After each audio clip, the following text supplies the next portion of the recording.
američka i zapadna je baletanska u stvari. Ili idem u ratove izbora, war of choice, napadnem puno slabijeg od sebe i popijem u sukrv.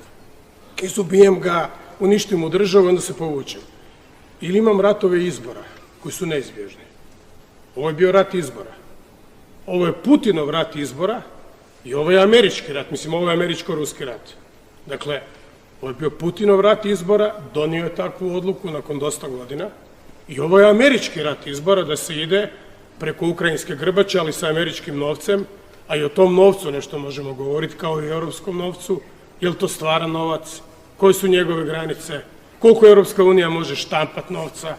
Kolike su kamatne stope u bankama? Kolike su kamatne stope na kredite? Uopće postoji taj novac. Svi ti fondovi za obnovu. Gdje je to? Na čemu je to zarađeno? Koliko je trenutno kamatna stopa na pologe i na oročenu štednju